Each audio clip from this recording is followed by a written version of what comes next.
नमस्कार दोस्तों, आप सभी का स्वागत है आपके अपने YouTube channel GS with Dinesh sir में।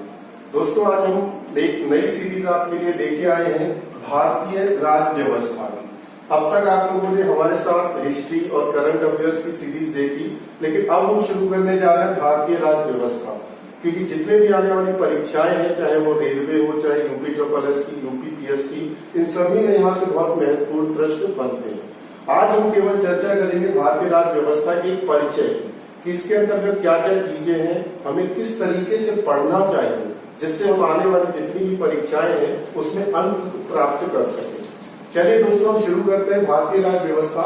लेकिन इसे शुरू करने से पहले हमें इसके महत्वपूर्ण अंग को जानना होगा, जिसे सभी लोग एक विषय के रूप में भी जानते हैं, जिसका नाम है संविधान।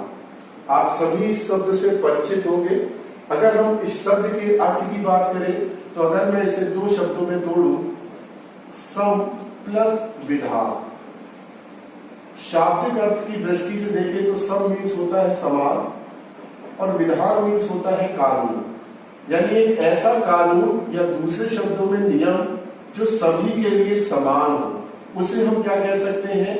संविधान। ये संविधान किसी संस्था का हो सकता है, किसी घर का हो सकता है, किसी देश का हो सकता है। तो दूसरे शब्दों में अगर हम संविधान की परिभाषा दें एक देश को देखते हुए, तो कह सकते हैं किसी देश के ऐसे नियम या कानून जिससे उस देश को आसानी से सूचीबद्ध तरीकों से चलाया जा सके, उसी को हम क्या कहते हैं? संविधान। तो दोस्तों, आगे हम बात करते हैं संविधान की। अगर हम संविधान की बात करें तो लिखित दृष्टि से ये कितने प्रकार का होता है? तो दो प्रकार के संविधान की बात करेंगे आज हम। इस संविधान को हम दो हिस्सों में तोड़ सकते हैं। एक हमारा जो संविधान होगा वो होगा लिखित संविधान, और दूसरा जो संविधान है उसे हम बोलते हैं अलिखित संविधान। दोस्तों, यहाँ से बड़ा अच्छा प्रश्न बनता है कि सबसे अच्छा प्रश्न ये बनता है, किस देश का लिखित संविधान सबसे पहला था? तो आपको नाम ध्यान रखना है, अमेरिका। अमेरिका लिखित संविधान देश देने वाला पहला देश था, और इसने ये लिखित संविधान दिया था 1789। अगर अलिखित संविधान देने की बात करें तो सबसे पहला देने वाला कौन था? ब्रिटेन। भारत के दृष्टिकोण से देखें तो भारत इन दोनों के बीच में है, यानी भारत का संविधान हम कह सकते हैं कि लिखित होने के साथ साथ अलिखित भी है। तो अगर आपसे कोई प्रश्न पूछता है कि भारत का संविधान कैसा है, तो आप बताएंगे लिखित होने के साथ अलिखित। अब हम इन शब्द को समझते हैं। सभी को पता है लिखित का मतलब जो लिखा होता है, लेकिन अलिखित का मीन्स क्या है? ऐसा संविधान जो मौखिक है? नहीं, किसी देश के नियम या कानून बिना लिखे नहीं हो सकते। तो अगर मैं एक छोटे से उदाहरण से आपको बताऊं कि अगर एक मैंने कॉपी ली और वो पूरी कॉपी कंप्लीट हो गई, तो मैं कह सकता हूँ कैसी कॉपी है? लिखित। और एक कॉपी ली, वो अभी भी लिखी जा रही है, आधी ही बनी है, तो इसका मतलब वो कैसी है? अलिखित। संवैधानिक दृष्टि से देखें तो एक निश्चित समय में कुछ सदस्यों द्वारा या संविधान सभा के द्वारा एक संविधान या नियम का निर्माण हो तो उसे लिखित संविधान, और अन्यथा दूसरे संविधान को क्या कहेंगे? अलिखित संविधान। हम अलिखित संविधान और लिखित संविधान में शायद आप अंतर समझ गए होंगे। इसके आगे चलते हैं हम। अगर हम संविधान की प्रकृति देखें तो संविधान दो प्रकार का होता है। एक होता है कठोर संविधान और एक होता है लचीला संविधान। तो किसी भी देश का संविधान कठोर होगा या लचीला, ये डिपेंड करेगा उस देश की संविधान संशोधन की प्रक्रिया पर। अगर उस देश के संविधान संशोधन की प्रक्रिया अत्यंत जटिल है तो उस देश का संविधान कैसा होगा? कठोर। और उसके संविधान संशोधन की प्रक्रिया अत्यंत सरल है तो उसका कैसा होगा? लचीला। भारत के संविधान की बात करें तो भारत का संविधान इन दोनों के बीच में है, यानी भारत का संविधान थोड़ा कठोर है और थोड़ा लचीला। यानी भारतीय संविधान की बात करें तो ये संविधान थोड़ा कठोर है, थोड़ा लचीला। अगर विश्व का सबसे कठोर संविधान आपसे पूछा जाए तो आप बताएंगे अमेरिका। अमेरिका एक ऐसा देश है जिसके संविधान में संशोधन बहुत जटिलता से होता है, इसीलिए सबसे कठोर संविधान। वहीं हम ब्रिटेन की बात करें तो ब्रिटेन का जो संविधान है वो सबसे लचीला संविधान है। ठीक है। तो विश्व का सबसे कठोर, विश्व का सबसे लचीला और भारत के दृष्टिकोण से थोड़ा कठोर, थोड़ा लचीला। दूसरे शब्दों में कह सकते हैं कि भारत के संविधान में जो संशोधन है वो बड़ी आसानी से भी हो सकते हैं और बड़ी कठिनाई से भी, इसीलिए भारत का संविधान थोड़ा कठोर और थोड़ा लचीला है। चलो दोस्तों, फिर आगे बात करते हैं। तो आप समझ गए होंगे संविधान का प्रारूप, प्रकृति। तो आगे हम बात करते हैं भारतीय राज्य व्यवस्था की। आने वाले आगामी दिनों में हमें क्या क्या पढ़ना है, या दूसरे शब्दों में क्या क्या चीजें हैं इसके अंतर्गत उनकी। अगर प्रश्नों की बात करें तो सबसे छोटा और सबसे महत्वपूर्ण प्रश्न है कि भारतीय राज्य व्यवस्था के कितने अंग हैं। तो आप ध्यान रखिएगा, भारतीय राज्य व्यवस्था के 3 अंग हैं। सबसे पहला है विधायिका, दूसरा है कार्यपालिका, और जो तीसरा है वो है न्यायपालिका। तो अगर प्रश्न बनता है कि भारत की राज्य व्यवस्था या शासन व्यवस्था के कितने अंग हैं, तो दोस्तों आप बताएंगे विधायिका, कार्यपालिका और न्यायपालिका। अगर हम दोस्तों थोड़ा सा टॉपिक से हटके अगर बात करें तो भारत में जब हम ये आपको संवैधानिक इतिहास पढ़ाएंगे तो उसमें डिटेल से चर्चा करेंगे, लेकिन अब ये शब्द समझ लीजिए। अब भारत में वर्तमान में द्वैध शासन है। द्वैध शासन का मतलब होता है दोहरा शासन, यानी भारत में जो इस समय दोहरा शासन है। दोहरे शासन का मतलब है कि किसी एक व्यक्ति पर 2 लोगों का शासन। जैसे अगर हम बात करें कि भारत पर केंद्र सरकार और राज्य सरकार, यानी अगर हम यहाँ की जनता की बात करें तो इन पर 2 लोग अपना शासन कर रहे हैं। हमें केंद्र की बात भी माननी है और राज्य की भी। तो दोस्तों इसी प्रकार से हमारे कार्यपालिका के भी 2 अंग होते हैं, एक केंद्र और एक राज्य। और इसी प्रकार दोस्तों न्यायपालिका के भी 2 अंग होंगे, केंद्र और राज्य। तो आगे देखिए हम बात करते हैं। सबसे पहले तो जो शब्द आपसे के सामने लिखे हैं, आप लोगों ने बार बार देखे होंगे, विधायिका, कार्यपालिका, न्यायपालिका। आप लोगों ने तैयारी भी की होगी तो बहुत बार ये शब्द आपके सामने आते रहते हैं।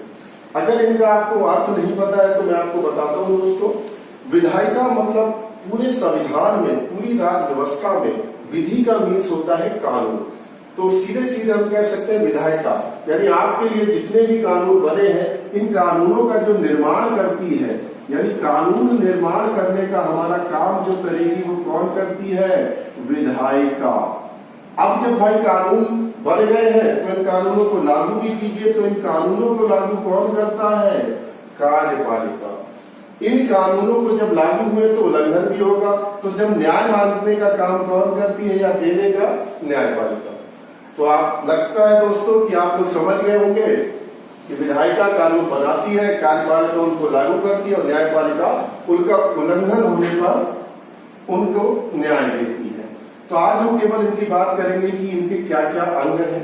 विधायिका की केंद्र में बात करें, यानी केंद्र में कानून बनाने का अधिकार किसे दिया गया है? तो आप सभी लोग याद रखिएगा, संसद। संसद केंद्र में कानून बनाती है और संसद के 3 अभिन्न अंग हैं। एक है हमारा लोकसभा, दूसरा है राज्यसभा और तीसरा अभिन्न अंग है राष्ट्रपति। दोस्तों ये भी प्रश्न कई बार बना है कि संसद के अंग बताइए, तो ध्यान रखिएगा ये तीनों इसके अभिन्न अंग है, लोकसभा, राज्यसभा और राष्ट्रपति। इन तीनों के बिना कभी भी संसद पूरी नहीं हो सकती। वहीं हम राज्य में बात करें तो जैसे कानून बनाती है केंद्र में संसद, राज्य में बनाती है विधानमंडल। हो सकता है आप लोग इन शब्दों से परिचित ना हो, लेकिन आने वाले दिनों में इनकी हम इतने अच्छे से जानकारी लेंगे कि आप हर चीज को जान जाएंगे। जैसा यहाँ राष्ट्रपति होता है वैसा ही यहाँ होता है राज्यपाल। ये शब्द आप सभी ने सुने होंगे। जैसी हमारी होती है केंद्र में लोकसभा, राज्य में होती है हमारी विधानसभा। इसी प्रकार जैसी हमारी राज्यसभा होती है ऐसी ही हमारा होता है विधान परिषद। अब दोस्तों यहां से बड़ा अच्छा प्रश्न बनता है। अभी हाल ही में यूपी पुलिस की परीक्षा में एक प्रश्न भी यहां से बना था। देखिए अगर हमने अभी संसद की बात करी तो संसद इन तीनों के बिना पूरी नहीं हो सकती। लेकिन अगर हम विधानमंडल की बात करें तो हर विधानमंडल में राज्यपाल तो होगा, विधानसभा भी होगी, लेकिन जरूरी नहीं है कि विधान परिषद हो। विधान परिषद केवल भारत के 6 राज्यों में है। पहली किताबों में 7 थे, जब से जम्मू कश्मीर केंद्र शासित प्रदेश हुआ है तो अब इनकी संख्या 6 रह गई है। यहाँ पर जगह की कमी है, इसलिए मैं बोल देता हूँ, आप लोग लिख सकते हैं। सबसे पहला हमारा जम्मू तो हट चुका है, आंध्र प्रदेश, महाराष्ट्र, तेलंगाना, बिहार, कर्नाटक और उत्तर प्रदेश वर्तमान में 6 राज्यों में है। लेकिन संसद ने असम, उड़ीसा और राजस्थान को मंजूरी दे दी है। लेकिन हमारे लिहाज से अभी वर्तमान की बात करें तो कितने हैं? 6। दोस्तों अब हम आ जाते हैं कार्यपालिका में कि इन कानूनों को लागू कौन करता है। तो कार्यपालिका प्रमुख में पढ़ाऊंगा राष्ट्रपति, दूसरा है उपराष्ट्रपति, तीसरा इसका जो अंग है पीएम यानी कि प्रधानमंत्री, चौथा इसका जो अंग है कैग, और 5वां जो इसका अंक है महान्यायवादी। दोस्तों थोड़ी जगह की कमी है, लेकिन मैं बोल रहा हूं शब्दों पे ध्यान दीजिएगा। राष्ट्रपति, उपराष्ट्रपति, प्रधानमंत्री, कैग। कैग की फुल फॉर्म होती है कंप्ट्रोलर ऑडिटर जनरल, और लास्ट है हमारा महान्यायवादी। बाकी शब्दों से तो आप परिचित होंगे, लेकिन शायद आपने कैग या महान्यायवादी ना सुना हो। कैग की बात करें दोस्तों, हम और आप या भारत की जनता जो भी पैसा सरकार के पास जमा करती है उसे मैं आपको आगे पढ़ाऊंगा, उसे बोलते हैं संचित निधि। ये मैं आपको पढ़ाऊंगा आर्टिकल 266 में। तो जो भी हमारा टैक्स के रूप में पैसा गया या सरकार के पास जो रुपया इकट्ठा है, उस रुपए का हिसाब किताब रखने का काम कौन करता है? कैग। या दूसरे शब्दों में बोल सकते हैं सार्वजनिक धन का संरक्षक कौन है? कैग। राजीव महर्षि वर्तमान में इस पद पर मौजूद है। आगे देखो दोस्तों, हम बात करते हैं महान्यायवादी क्या होता है। अगर मैं आपसे प्रश्न करूं भारत का सबसे बड़ा कानूनी अधिकारी कौन है, तो आप बोलेंगे आया आपके मन में आ सकता है सुप्रीम कोर्ट का जज, लेकिन ये गलत होगा। भारत का सबसे बड़ा विधिक या कानूनी अधिकारी होता है महान्यायवादी। वर्तमान में इस पद पर के वेणुगोपाल जी हैं। आगे आर्टिकल 76 में हम डिटेल से इसकी बात करेंगे। दोस्तों हम राज्य में आ जाते हैं। जैसा मैंने बताया था राष्ट्रपति, ऐसा ही राज्य में कौन होगा? राज्यपाल। सबसे ज्यादा यहाँ पर गलतियां होती हैं, जैसे कि यहाँ उपराष्ट्रपति है तो बच्चे लिख देते हैं उपराज्यपाल, लेकिन ऐसी राज्य में कोई व्यवस्था नहीं है। उपराज्यपाल का पद केंद्र शासित प्रदेशों के लिए है। दोस्तों मैं अभी किसकी बात कर रहा हूँ? राज्य। तो जिस तरह से केंद्र में प्रधानमंत्री, उस तरह से राज्य में कौन होता है? मुख्य मंत्री, या आप बोल सकते हैं सीएम। जिस प्रकार से केंद्र में होता है कैग, इस प्रकार का राज्य में कोई पद नहीं। लेकिन जिस प्रकार महान्यायवादी ऐसा पद होता है महाधिवक्ता। इन्हें हम डिटेल से पढ़ेंगे। आर्टिकल 165 में मैं चर्चा करूंगा महाधिवक्ता की। अगर ये कुछ चीजें नई आपको लग रही हैं तो परेशान ना हो, आने वाले दिनों में हमें एक एक करके इन पर डिटेल से बात करनी। केवल आज हम एक प्रारूप बना रहे हैं, एक ढांचा बना रहे हैं राज्य व्यवस्था का, कि आगामी दिनों में हमें किस तरह से और किस किस तरह से इन्हें पढ़ना है और किस पैटर्न से पढ़ना है। चलिए दोस्तों न्यायपालिका में आ जाते हैं। न्यायपालिका की बात करें तो इसके भी 2 हिस्से। सबसे ऊपर उच्चतम न्यायालय, जिसे आप लोग दूसरे नाम से भी जानते हैं क्योंकि इसे बोलते हैं सुप्रीम कोर्ट। राज्य में आ जाते हैं तो उच्च न्यायालय, इसे हम लोग बोलते हैं हाई कोर्ट। इसी प्रकार से एक होती है, यहाँ पर शायद जगह नहीं है, मैं यहाँ पर लिख देता हूं, राज्य उच्च न्यायालय, इसे बोलते हैं हाई कोर्ट। और इसी राज्य में ही होता है जिला न्यायालय, जिसे हम लोग बोलते हैं डिस्ट्रिक्ट। दोस्तों आपराधिक दृष्टि से भारत में मुख्यतः 2 प्रकार के केस होते हैं, एक दीवानी, एक फौजदारी। अगर आप इस प्रकार का कोई भी अपराध करते हैं तो उसका पहला केस आपका कहा जाएगा? District court. यहां से केस हारने के बाद आप अपील कर सकते हैं हाई कोर्ट, और हाई कोर्ट से केस हारने के बाद अपील कहां कर सकते हैं? सुप्रीम। भारत में अपील की सबसे बड़ी न्यायालय है उच्चतम न्यायालय। यहाँ के बाद आप अपील नहीं कर सकते, लेकिन एक व्यक्ति है जो आपकी सजा कम या माफ कर सकता है, उसका नाम है राष्ट्रपति। आर्टिकल 72 के थ्रू राष्ट्रपति सजा को कम या माफ कर सकता है।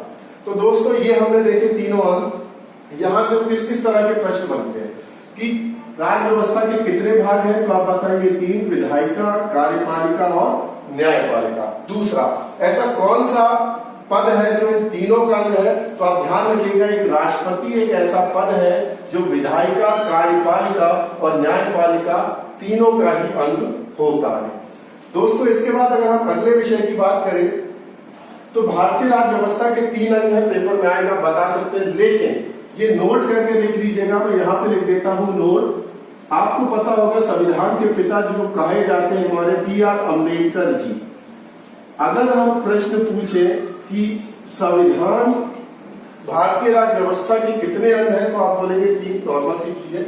लेकिन अगर भीमराव अम्बेडकर के अनुसार राज्य व्यवस्था के कितने अंग हैं, तो विधायिका, कार्यपालिका, न्यायपालिका और इसी के साथ चौथा अंग इन्होंने माना है कैग को, यानी कि कंप्ट्रोलर ऑडिटर जनरल। यानी भीमराव अम्बेडकर के अनुसार शासन व्यवस्था के कितने अंग हैं? तो ये आज हमने बात करी थी, सारी एक रूपरेखा बनाई आपके सामने। उम्मीद करता हूं कि आपको ये वीडियो पसंद आई होगी। अगर ये आपको वीडियो पसंद आई तो लाइक करें, ज्यादा से ज्यादा सब्सक्राइब करें और आने वाले दिनों में मैं इस प्रकार की और बहुत सारी वीडियो लाता रहूंगा जो आपकी परीक्षाओं में आपकी सहायता देंगे। Thank you.